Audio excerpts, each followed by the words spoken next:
Welcome to TechNotice, my friends. This over here is the most powerful PC that I have built on this channel. Now, it's time to review the system and actually give you the good sides and the bad sides of the things, some of the things I like, some of the things I don't like, and honestly review the system. Even though I built it and I chose the parts of this PC, I think it's still important to review it. So it's time to look at it objectively and tell you the good sides and bad sides.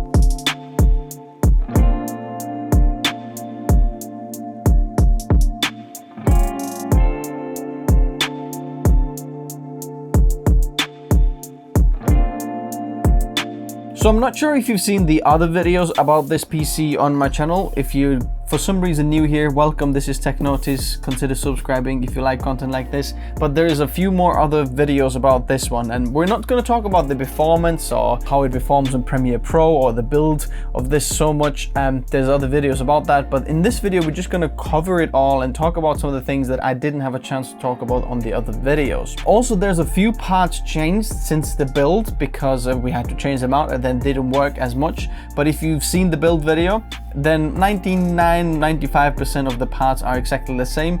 So the new parts that we're using this, I'm gonna leave them in the link description below because there was few issues which we're gonna cover in a moment and some things we had to change. First of all, let's talk about the looks. I've named this PC the Bumblebee PC, and it's kind of like Transformers type of thing, yellow and black, and I think it's quite grown on me, and some kind of like a, you know, like a beehive a little bit in the front over here, or like a spider nest. Not beehive, it's like a spider nest over here, and then it's actually on the top of the PC as well. There's the same kind of grill on the top of there, and that's exactly painted yellow as well. So there's a few more other things painted yellow, as you can see on the B-roll, like the back of the case. There's a few things over there, like the hard drive trays were painted yellow, as well as some of the like screws on the PC, just like a little touch of yellow. Even if the PC is off, you still get the black and yellow kind of feel from the PC. I think it's really cool. So I wasn't sure about the yellow and black design at first, but now I really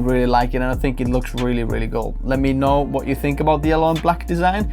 Would you prefer that or not? We chose yellow and black because the person who actually is going to get this PC and like their logo and their branding is yellow and black, so that's why. So now the most important thing about this PC, like how does it perform, and in terms of like my personal view of this one, I think this PC is just an incredible machine, especially when we're talking about rendering or 3D rendering, video rendering, or CPU rendering. It's insane. 24 cores. It's absolutely ridiculous. And the graphics power is very good as well. I'm not sure if you've seen my video comparison between the Threadripper and Ryzen 9, and the Ryzen 9 was rocking the 3090 over there. And to be honest, like in real world performance, there wasn't that big of a difference up to like 6K footage. After that, there was a little bit of a difference because the 3090 has more than 8 GB of VRAM, but this one only has 8. But really, like, in most cases, if you're working up to 6K footage, I think it's going to be plenty of power to do anything you want. And it's true, like I've never tried a better PC than this one before. It's just absolutely amazing. Like the Puget system or Puget benchmark, the live playback score, it's the highest score I've ever tried, so that's absolutely amazing. So if you're doing a lot of like rendering and exporting on your PC, this is an absolute beast, unbelievable. I also want to mention that this is the best bang for buck kind of idea behind this Threadripper system, because we were looking at lots of different parts and lots of different things, and we wanted to get like the best performance for your money. And honestly, I'm very happy with it, especially when we're talking about storage system, because the second SSD or the project drive is Western Digital Blue NVMe drive, and that's not necessarily like the fastest drive out there. But when testing this and using this for editing and trying actually real world performance, like often you see me record like multicam, like one cam, second cam and then another one up there, and then trying to live playback and use that as a multicam editing performance on the project drive, which is not that fast. If you want to know how fast it is, go check out the benchmark video so you see all the benchmarks and how fast anything is and how fast things are in the system. Then it was completely fine, like 6K from this camera, 4K for them 2 cameras, and it's just worked flawlessly, and I didn't even see the utilization of the SSD like used that much. So I'm very happy about the performance. Just like if you're a video editor, you're absolutely gonna love the performance over here. And when looking at the price, if you don't know how much this PC cost, we paid about 4.5 grand in pound sterling here in the UK for this one. And compared to like what other options were there was like, okay, maybe we can go for Ryzen 9 5950X, but the actual price for Ryzen 5950X, because of the scalper prices and everything, was much higher or roughly the same, and the Ryzen 5950X system was a little bit more expensive, so that's why we went with the Threadripper system. And there is a lot of upgradability here as well, which is just amazing. Let's talk about some things that are related to the performance. For example, the thermals. Now the thermals are okay, not impressive, but not throttling. So basically they are higher than like I would usually normally have, or what I would like to see on a CPU. Like if it's a fully utilized GPU and CPU, then we're getting like in the high 80s, like 86, 87 I saw sometimes. But the clock speeds aren't throttling. Like I was monitoring the clock speeds, and even though the CPU utilization is 100%, it's still like clocking all the 24 cores and 48 threads. All of them are going above 4 gigahertz, between 4 and 4.1 gigahertz, somewhere over there, all core boost, which is just very, very amazing and still does that. But those high temperatures come with a little bit of a cost in the noise. Now, we did have to change some of the fans out here to improve the thermal performance of this PC. So basically, we also took the actual like a foamy filter off from the front over here and from the top, especially from the top, because if you're exhausting from the top, you don't need a filter to exhaust the air out.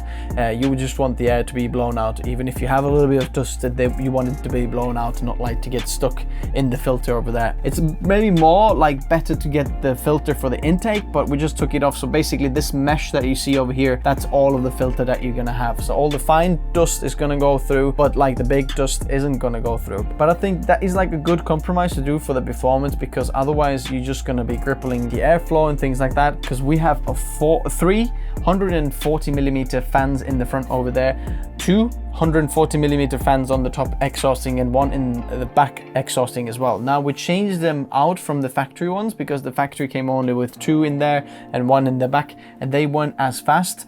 So now these are a little bit faster fans, so moving a bit more airflow through, but they're also a little bit louder. Now, is it annoyingly loud?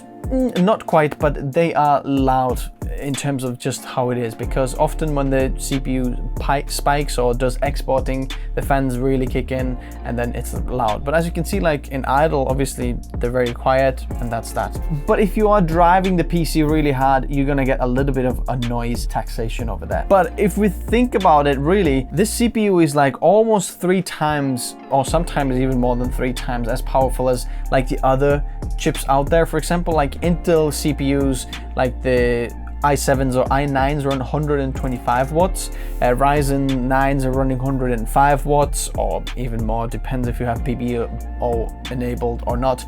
And this one over here runs 280 watts, and some of the like lower end like Ryzen 5s or i5s or i3s run at 65 watts.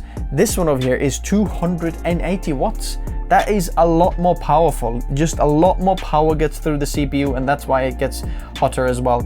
But the CPU cooler is doing its job cooling this. It's a little bit louder. I wish we had another fan over there, because there's only 1 fan in the middle of the 2 towers, but that would have been better. Now, if you are doing this and you really want like the best bang for buck, I'd actually opt in for the Noctua NH-U14S, but the SB3, I think is the socket. So basically for this Threadripper socket, if you don't know what I'm talking about, I'll leave the link in the description below, and get 2 fans for that one, and maybe, you know, even change them out with the black fans if you want the black fans.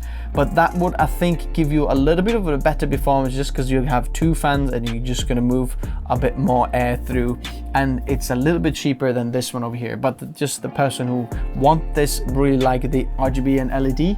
So we're getting zero performance from the RGB, but it looks cool. Like, if I was personally, like for me, I suggested to go for the Noctua cooler, and I would have loved to see the Noctua cooler like performance. I do think the Noctua is going to be a little bit better, because I see a lot of system integrators use that. I haven't really tested myself, so you can't really take my word for granted, but that's just my guess. I'm guessing the Noctua will be a little bit better in cooling if you want to go for that. Now let's talk about the build experience and some of the issues I encountered when building this PC. So if you haven't seen like actually how this process all worked and how we painted all this, and you know, how we decided where to put the GPU and to get the GPU sag bracket working over there, and then changing the fans and changing a lot of things, you'll see like there's a little vlog over there how I built this Bumblebee. Feel free to check it out. The main big issue we had over there was with the power supply, and I've only recently managed to fix the issue. Basically, we went through 3 of them were from Corsair. So we started from RM1000X power supplies. If you saw the build, we used that one over there. That one made just like a coil whine, like a little cricket whistling noise, like you'd hear outside in the grass if you're outside in the summertime. And then we went another one of those. I swapped it out for another one, and that made that cricket noise as well. Then Corsair finally sent a replacement, but then we used the HX1000, and then that made exactly the same issue. So we were like, what on earth is the problem? We tried like every single possible thing we can think of. Feel free to check it out on the video if you want to know exactly how we troubleshoot that. But then we thought, okay, final little thing what we're going to try is go for a different make and see if that changes anything. So we went with the EVGA Supernova G5 1000 watt power supply, and then that one now is finally completely quiet. And I have no idea why Corsair made that issue. It seemed like every single one of the Corsair, I was either extremely lucky to get like every single one of those issue power supplies. So that issue is finally sorted. It is super quiet, and that's that. Obviously the HX1000 power supply would have been platinum, which is a little bit more efficient in terms of power than this one, but this is still plenty of power over there to power this whole system, because we're running no overclocks, nothing like that. Then another issue over here is the motherboard and the CPU cooler, as well as the GPU, where the GPU slots in. Now this GPU is not actually in the first 16 PCIe slot. It's actually on the second bigger one, because if I would have put it higher, the GPU would have literally touched the CPU cooler, and I didn't want to have it there touching, because that would have just caused a lot of thermal performance issues probably for the CPU, because literally if the GPU gets warm, it literally heats up the heatsink, and then the CPU gets heated up. So I wanted there to be a little bit of a gap. So now there's like a 2-inch gap or something like that, 2-3-inch gap between this GPU and CPU cooler, and now the air can blow through some of this and cool it down a little bit better. Because of that, we can't use the GPU sag bracket, because the sag bracket is a little bit longer, so I had to angle grind some of the GPU bracket off, put it on the bottom over there. So now actually like it looks like the GPU and the GPU bracket just cover all of it, so you can't actually see what's behind it. But there is an actually a 10 gig NIC in there as well that came with the motherboard, which is really cool. So I'm very happy about that this motherboard and this system actually comes with like a lot of features, like all of that you want apart from Wi-Fi and Bluetooth if you do need that. But that GPU sag bracket really covers it very well, so there's no cables. Usually you see like all these front panel IO and USB ports and you know, HD audio come in the bottom over there to there, but now you just don't see anything there, which looks very nice. The only downside is the debug LED light for the motherboard is behind there, and now you can't really get a use of that because you can't really see it. Well, yeah, you can't see it. Okay, now I can see it, but like it's not very like easy to see it. But I think this is the best configuration in the way of going for it. The first PCA slot over there is for our Wi-Fi card, and then the second one is for our GPU. There's actually another one underneath the GPU, but that GPU completely covers it. And then on the very bottom over there, we're running our 10 gig in network adapter, which is, you know, for a NAS, if you're using a NAS, this is like perfect for your creator use. Another issue we had with this system, which we actually solved in the end, was like a sound issue. At first, when I installed everything, did all the drivers, did all the BIOS and everything, updated everything, then there was no sound in the system.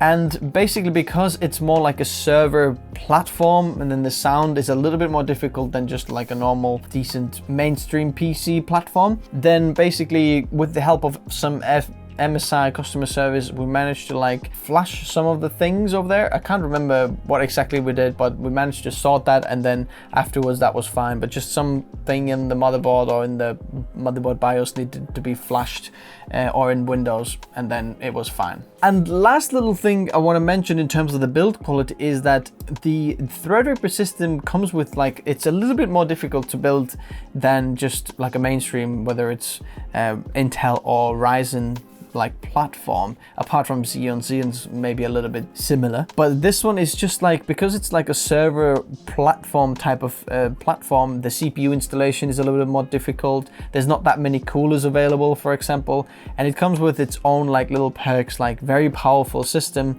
but then a lot of power draw and things like that. So it's a little bit more difficult to build than normal build. I'm very happy that we went with this case because it was very easy to build it in this case. There's a lot of customization available, a lot of cooling options available.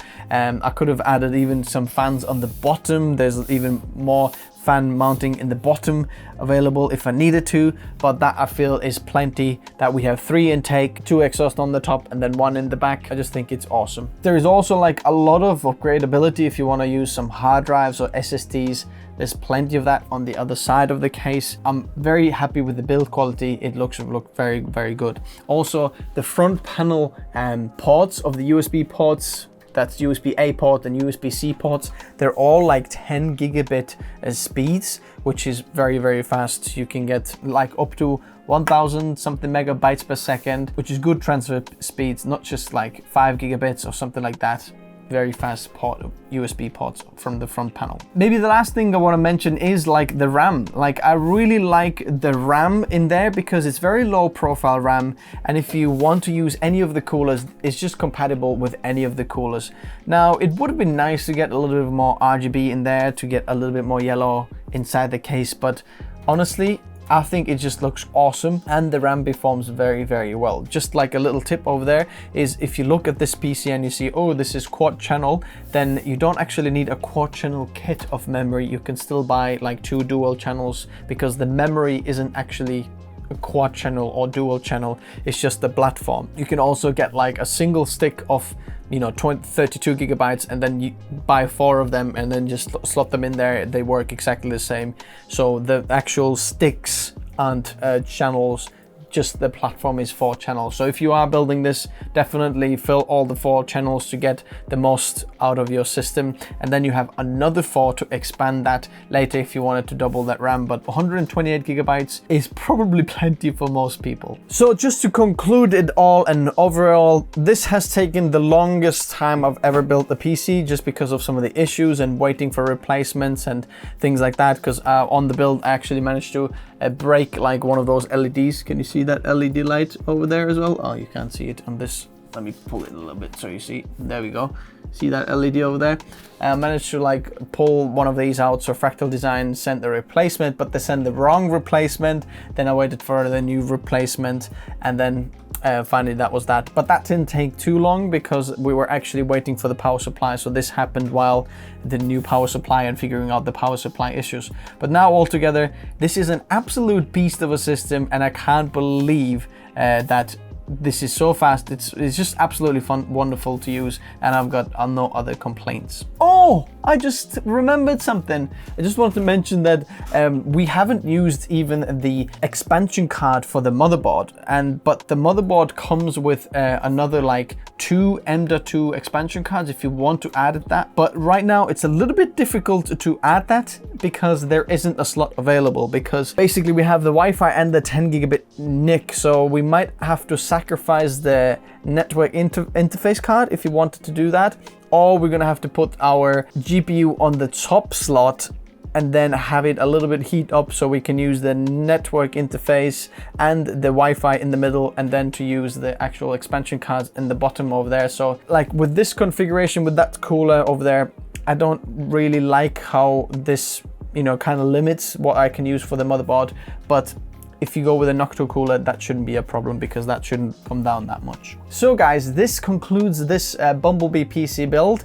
If you have any other questions or anything to add, or if you want to know anything more, I'll meet you in the comment section below. If you liked the video, you know what to do. Subscribe if you haven't already, and I will see you in the next one. Thanks for watching. Bye-bye.